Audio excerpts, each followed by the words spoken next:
Price the lord. ಇಂದಿನ ವಾಚನದ ಧ್ಯಾನಕ್ಕೆ ತಮಗೆಲ್ಲರಿಗೂ ಸ್ವಾಗತ. ದೈವೇಚ್ಛೆಯನ್ನು ಯಾರು ನೆರವೇರಿಸುತ್ತಾರೋ ಅವರೇ ನನಗೆ ಸಹೋದರ, ಸಹೋದರಿ ಮತ್ತು ತಾಯಿ. ಪ್ರಿಯರೇ, ಇಂದಿನ ಶುಭ ಸಂದೇಶದಲ್ಲಿ ಯೇಸು ಆಧ್ಯಾತ್ಮಿಕ ಸಂಬಂಧಕ್ಕೆ ರಕ್ತ ಸಂಬಂಧಕ್ಕಿಂತ ಉನ್ನತ ಬೆಲೆ ಅಥವಾ ಆದ್ಯತೆಯನ್ನು ಕೊಡುವುದನ್ನು ನಾವು ಕಾಣ್ತೇವೆ. ಇಂದಿನ ಶುಭ ಸಂದೇಶದಲ್ಲಿ ಯೇಸು ಒಂದು ಮನೆಯಲ್ಲಿ ಬೋಧನೆ ಮಾಡುತ್ತಿದ್ದ ವೇಳೆಯಲ್ಲಿ ಜನರ ಗುಂಪು ಸುತ್ತಲೂ ನೆರೆದಿದ್ದರಿಂದ ಅವರ ತಾಯಿ ಮತ್ತು ಸಹೋದರರಿಗೆ ಯೇಸುವನ್ನು ಭೇಟಿ ಮಾಡಲು ಅಸಾಧ್ಯವಾಯಿತು ಮತ್ತು ಅಲ್ಲಿದ್ದವರಿಗೆ ಕುಟುಂಬದವರು ನಿಮಗಾಗಿ ಕಾಯುತ್ತಿದ್ದಾರೆಂದು ಹೇಳಿ ಕಳಿಸಿದಾಗ ಯೇಸು ನನಗೆ ತಾಯಿ ಯಾರು, ನನ್ನ ಸಹೋದರರು ಯಾರು ಎಂದು ತಮ್ಮ ಸುತ್ತಲೂ ಕುಳಿತಿದ್ದವರನ್ನು ತೋರಿಸಿ, ಇಗೋ ನನ್ನ ತಾಯಿ, ಇಗೋ ನನ್ನ ಸಹೋದರರು, ಯಾರು ದೈವೇಚ್ಛೆಯನ್ನು ನೆರವೇರಿಸುತ್ತಾರೋ ಅವರೇ ನನಗೆ ಸಹೋದರ, ಸಹೋದರಿ ಮತ್ತು ತಾಯಿ ಎಂಬುದಾಗಿ ತಿಳಿಸುತ್ತಾರೆ. ಪ್ರಿಯರೇ, ಇವತ್ತು ನಾವು ರಕ್ತ ಸಂಬಂಧಕ್ಕೆ ಅತಿ ಮಹತ್ವ ಕೊಡುತ್ತೇವೆ. ಅನೇಕ ಸಲ ನಮ್ಮ ಕುಟುಂಬದವರೇ, ನಾವು ಅತಿಯಾಗಿ ಪ್ರೀತಿ ಮಾಡುವ ವ್ಯಕ್ತಿಗಳು ನಮ್ಮ ಹೃದಯದಲ್ಲಿ ಮೊದಲ ಸ್ಥಾನ ಅಥವಾ ಆದ್ಯತೆ ಪಡೆಯುತ್ತಾರೆ ಮತ್ತು ನಮ್ಮಲ್ಲಿ ಅವರ ಐಡಲ್ ಆಗಿರ್ತಾರೆ. ಇವತ್ತು ನಾವು ಅವರಿಗಾಗಿ ಏನೂ ಮಾಡಲು ಸಿದ್ಧರಿರ್ತೇವೆ.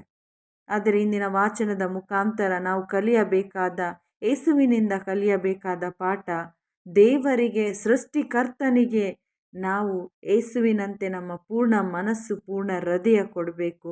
ಯೇಸು ತಮ್ಮ ಹೃದಯದಲ್ಲಿ ಮೊದಲ ಆಜ್ಞೆಗೆ ಮೊದಲ ಒಂದು ಆದ್ಯತೆ ತಂದೆಯಾದ ದೇವರಿಗೆ ಕೊಟ್ಟರು. ನಾವು ಅದೇ ಕೊಡಬೇಕು. ನಮ್ಮ ಮನಸ್ಸು ಆಧ್ಯಾತ್ಮಿಕ ವಿಷಯಗಳಿಗೆ, ಆಧ್ಯಾತ್ಮಿಕ ಸಂಬಂಧಕ್ಕೆ ನಾವು ಮೊದಲ ಆದ್ಯತೆ ಕೊಡಬೇಕು.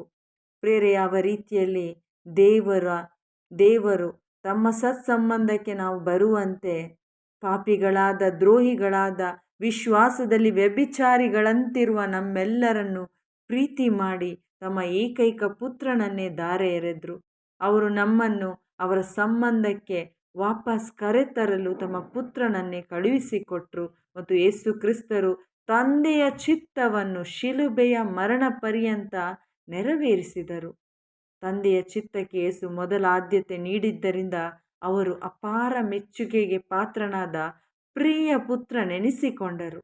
ಯಾವಾಗ ನಾವು ಆಧ್ಯಾತ್ಮಿಕ ಸತ್ಯವನ್ನು ಗ್ರಹಿಸಿಕೊಂಡು ಈ ಶುಭ ಸಂದೇಶವನ್ನು ನಾವು ಗ್ರಹಿಸಿಕೊಳ್ತೇವೋ, ಯಾವಾಗ ನಾವು ತಂದೆಯನ್ನು, ಅವರು ಕಳುಹಿಸಿಕೊಟ್ಟ ಪುತ್ರನನ್ನು ಅರಿತುಕೊಳ್ತೇವೋ, ಹೀಗೆ ಅವರ ಚಿತ್ತದಂತೆ ನಾವು ಜೀವಿಸುತ್ತೇವೋ, ನಾವು ಯೇಸುವಿಗೆ ಅತಿ ಮೆಚ್ಚುಗೆಯಾದ ಸಹೋದರ, ಸಹೋದರಿ ಮತ್ತು ತಾಯಿ ಎನಿಸಿಕೊಳ್ಳುತ್ತೇವೆ.